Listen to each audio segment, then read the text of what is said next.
श्रीमद् भागवत रहस्य। भगवान के यश कीर्तन की महिमा और देवर्षि नारद का पूर्व चरित्र। महाभारत में श्री कृष्ण चरित्र है। वहां सदाचार को महत्व दिया गया है, वहां प्रेम गौण है। ऐसी कथा करो कि आपको भी शांति मिले और सब जीवों को भी शांति मिले। व्यास जी ने भी जब तक भगवान शास्त्र की रचना नहीं की तब तक उनको शांति नहीं मिली। कलयुग में कृष्ण कथा और कृष्ण कीर्तन के सिवा दूसरा कोई उद्धार का उपाय नहीं है। कलयुग में मनुष्यों का उद्धार दूसरे साधन से नहीं हो सकता। केवल कृष्ण कीर्तन, कृष्ण स्मरण से ही कलयुग में मनुष्यों का उद्धार होगा। परमात्मा की लीला कथा का वर्णन आप अति प्रेम पूर्वक करो। सब साधनों का फल प्रभु प्रेम है। आप तो ज्ञानी हैं। मैं आपको अपनी कथा सुनाता हूं, मैं कैसा था और कैसा हो गया। व्यास जी को विश्वास दिलाने के लिए नारद जी अपना ही दृष्टांत देते हैं, अपने पूर्व जन्म की कथा सुनाते हैं। कथा श्रवण और सत्संग का फल बताते हैं। कथा सुनाने से, संतों की सेवा करने से जीवन सुधरता है। नारद जी बताते हैं, मैं दासी पुत्र था, परंतु मैंने 4 मास कन्हैया की कथा सुनी। मुझे सत्संग मिला तो मेरा जीवन दिव्य बना। कृष्ण कथा से मेरा जीवन सुधरा। मैं दासी पुत्र था, आचार विचार का कुछ भान न था, परंतु मैंने कथा सुनी, मेरा जीवन पलट गया। ये मेरे सतगुरु की कृपा थी। व्यास जी नारद जी से कहते हैं, अपने पूर्व जन्मों की कथा सुनाओ। नारद जी कहते हैं कि सुनो, मैं 7-8 साल का था कि मेरे बचपन में ही मेरे पिता की मृत्यु हो गई। मेरी माता दासी का काम करती थी। मैं भील बालकों के साथ खेलता था। मेरे पुण्यों का उदय हुआ। हम जिस गांव में रहते थे वहां घूमते फिरते एक साधु आए। गांव के लोगों ने उन्हें उस गांव में चतुर्मास ठहरने को कहा और कहा कि इस बालक को आपकी सेवा में सौंपते हैं। ये पूजा के फूल लाने में मदद करेगा, दूसरे काम भी करेगा। विधवा का लड़का है, प्रसाद भी आपके पास ही ले लेगा। मुझे संतों का केवल दर्शन ही नहीं, उनकी सेवा का भी लाभ मिला। जब तक किसी पुरुष की प्रत्यक्ष सेवा नहीं करो तब तक तन मन से वासना नहीं जाती, अंदर के विचार नहीं जाते। मेरे गुरुदेव सच्चे संत थे, प्रभु भक्ति में रंगे थे। मुझे सच्चे संत की सेवा करने का लाभ मिला। पहले तो सच्चे संतों के दर्शन मिलते नहीं, और दर्शन हो भी जाएं तब भी उनके प्रति सद्भाव नहीं जागता। गुरुदेव अमानी थे, इसलिए दूसरों को मान देते थे। उनके संग से मुझे भक्ति का रंग लगा। गुरु ने मेरा नाम हरिदास रख दिया। सुखदेव जी ने जन्मते ही व्यास जी से कहा कि आपसे मेरा कोई संबंध नहीं है, आप मेरे पिता नहीं हैं। मेरा पिता तो प्रभु परमात्मा है, मुझे जाने दो। परंतु ये मार्ग सरल नहीं है। इस मार्ग को सामान्य मनुष्य अनुकरण कर सके ऐसा नहीं है। सरल मार्ग तो ये है कि सबके साथ प्रेम करो अथवा एक प्रभु के साथ प्रेम करो। आत्मा और परमात्मा एक है। गुरुदेव प्रेम की मूर्ति थे। गुरुजी के उठने से पहले मैं उठता था। गुरुजी की सेवा के समय मैं फूल तुलसी ले आता था। मेरे गुरुजी दिन में 2 बार कीर्तन करते थे। सवेरे ब्रह्मसूत्र की चर्चा करते थे, परंतु रात को रोज कृष्ण कथा, कृष्ण कीर्तन करते। कन्हैया उनको बहुत प्यारा था। मेरे गुरुदेव के इष्ट देव बाल कृष्ण थे। वे ऋषि बाल स्वरूप की आराधना करते थे। बालक जल्दी प्रसन्न होते हैं। बाल कृष्ण जल्दी प्रेम करते हैं और जल्दी प्रसन्न होते हैं। कन्हैया का कोई भक्त उसे बुलाता है तो कन्हैया दौड़कर जाता है। मैं कीर्तन में जाता और कथा सुनता। मैं बहुत कम बोलता था, बहुत बोलना संतों को अच्छा नहीं लगता। वाणी से शक्ति का खर्च मत करो, अर्थात कम बोलो, मौन रखो। सेवा करने वाले पर संत कृपा करते हैं। नारद जी कहते हैं कि ये तीनों गुण मुझ में थे। मैं तो कोल और भील बालकों के साथ खेलता था। एक दिन मैं कथा में गया। मेरे गुरु कृष्ण कथा का वर्णन कर रहे थे। मैंने कथा में बाल लीला सुनी।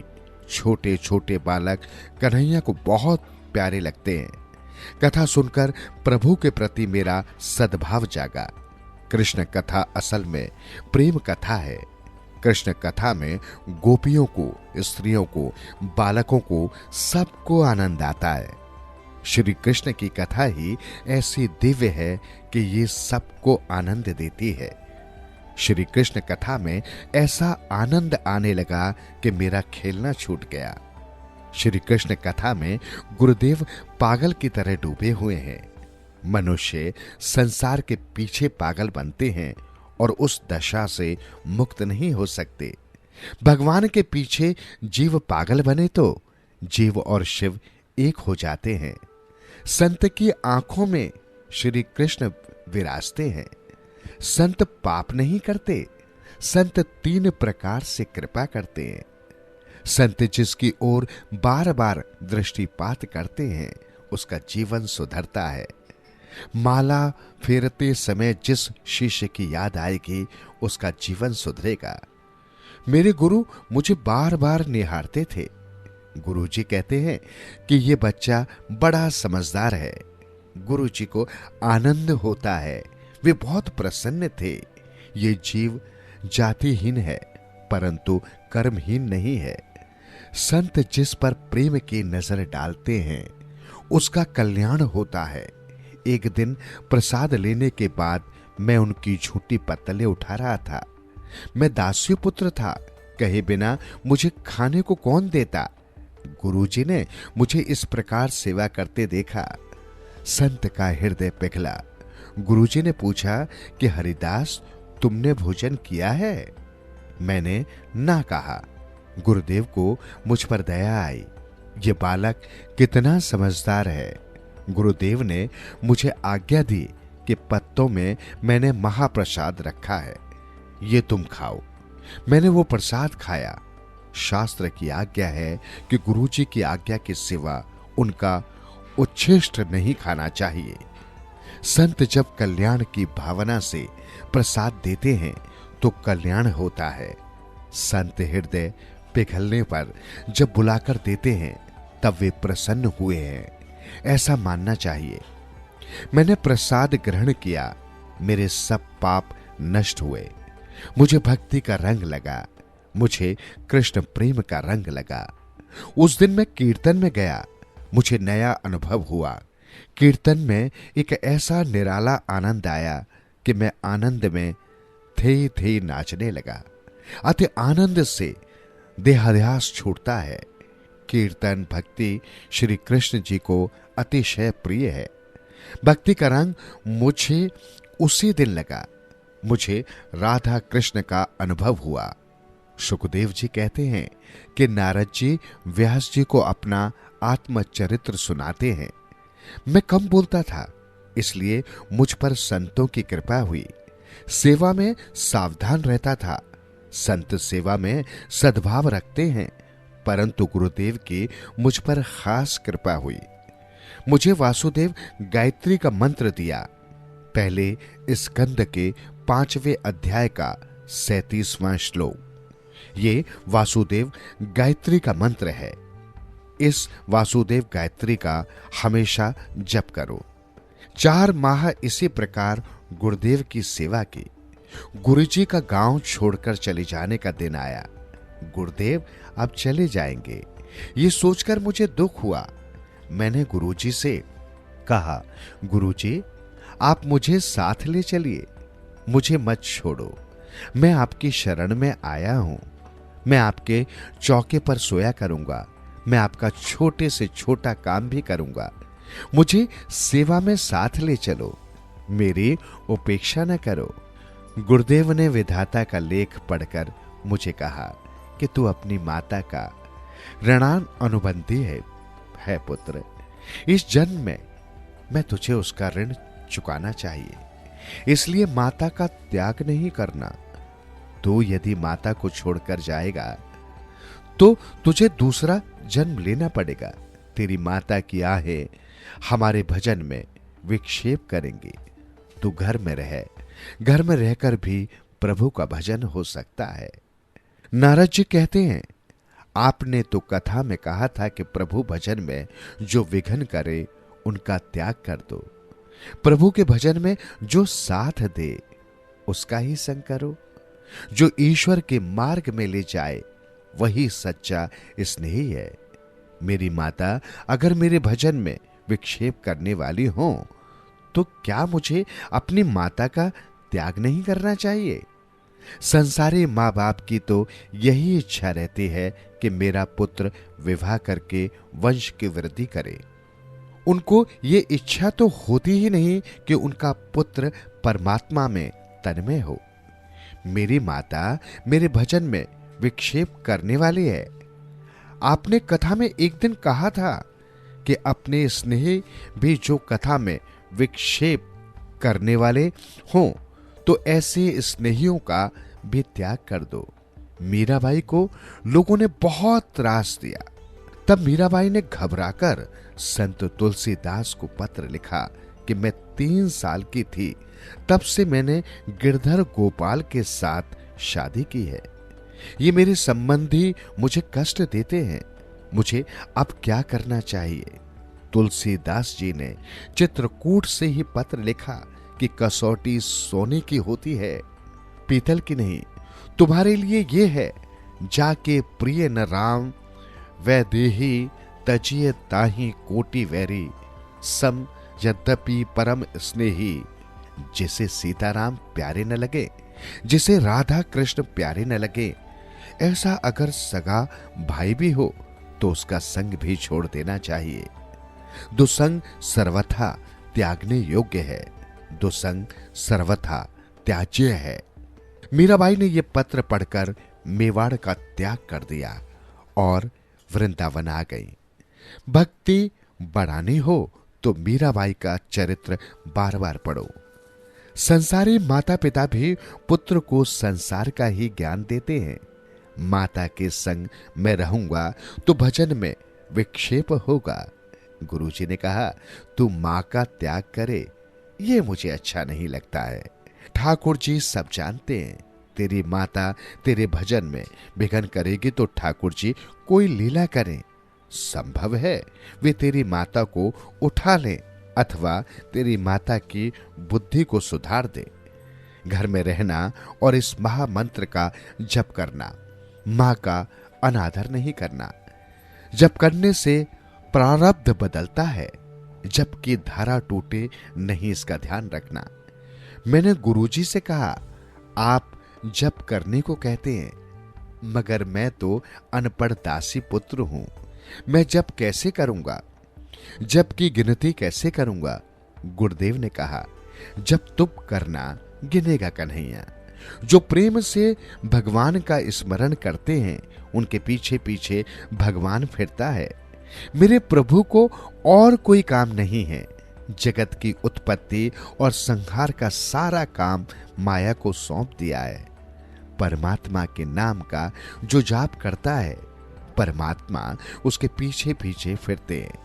जबकि गिनती तो नहीं करनी, गिनोगे तो किसी को कहने की इच्छा होगी, किसी को जप की संख्या कहोगे तो थोड़ा पुण्य चला जाएगा, पुण्य क्षय होगा।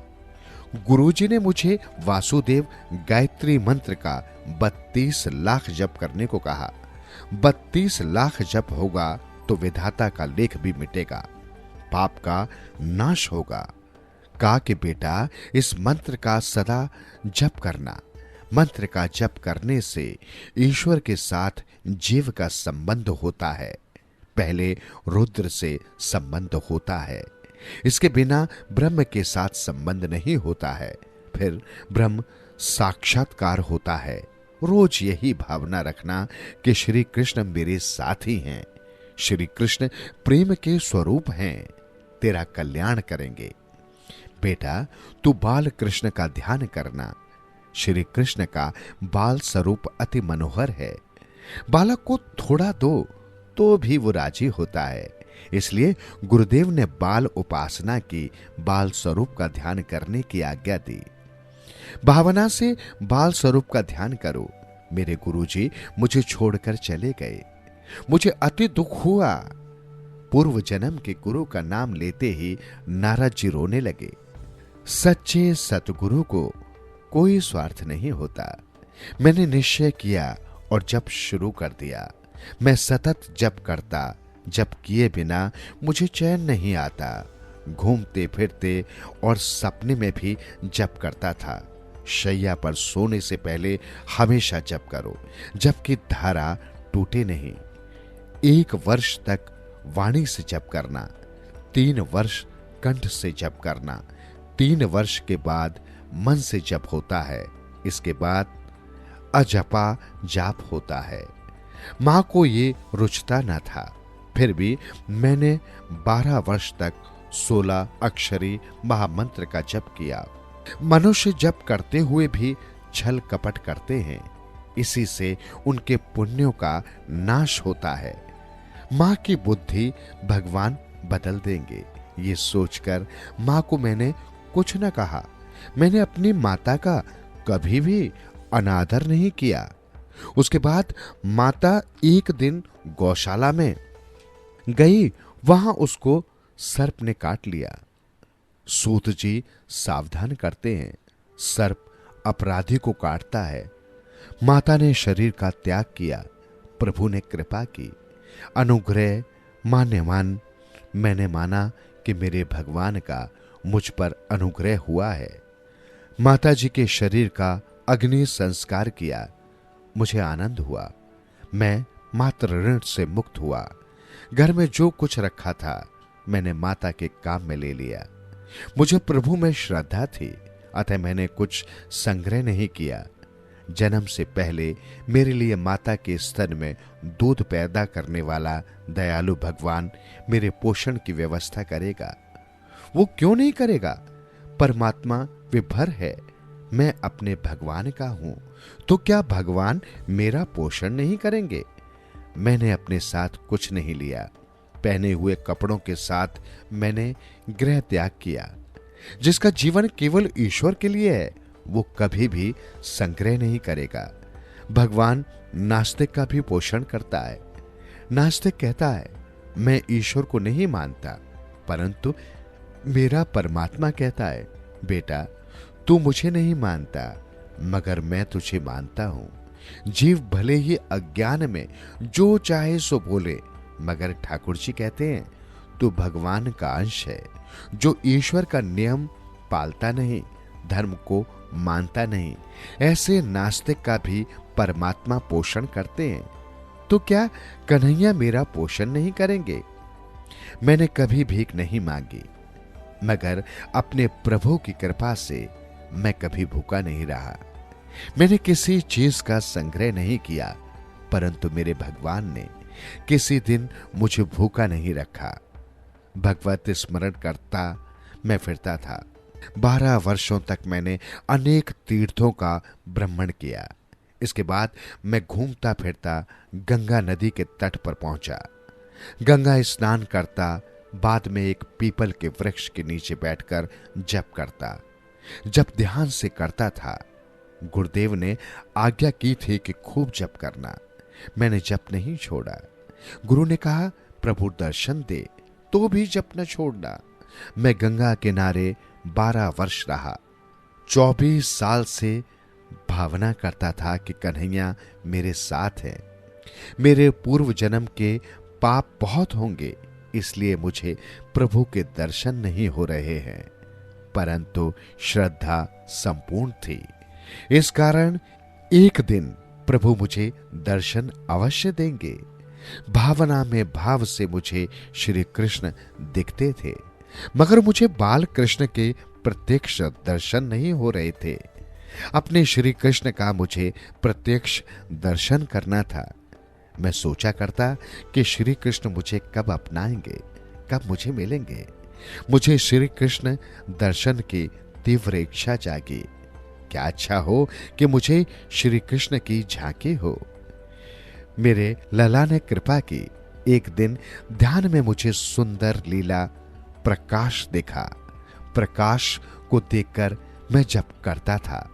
प्रकाश में से बाल कृष्ण का स्वरूप प्रकट हुआ। मुझे बाल कृष्ण के मनोहर स्वरूप की झांकी हुई। मेरे कृष्ण ने कस्तूरी का तिलक लगाया हुआ था। वक्ष स्थल में कौस्तुभ मणि की माला धारण की हुई थी। नाक में मोती था। आंखों में प्रेम था। मुझे जो आनंद हुआ उसका वर्णन करने की शक्ति सरस्वती में भी नहीं है। मुझे ऐसा लगा कि मैं दौड़ता जाऊं और श्री कृष्ण के चरणों में वंदन करूं। मैं जैसे ही वंदन करने गया कि वो अंतर्धान हो गए। मैं समझ नहीं पा रहा था कि मेरे श्री कृष्ण मुझे क्यों छोड़कर चले गए। तभी आकाशवाणी हुई, तेरे मन में सूक्ष्म वासना है। जिसके मन में सूक्ष्म वासना रह गई हो, ऐसी योगी को मैं दर्शन नहीं देता।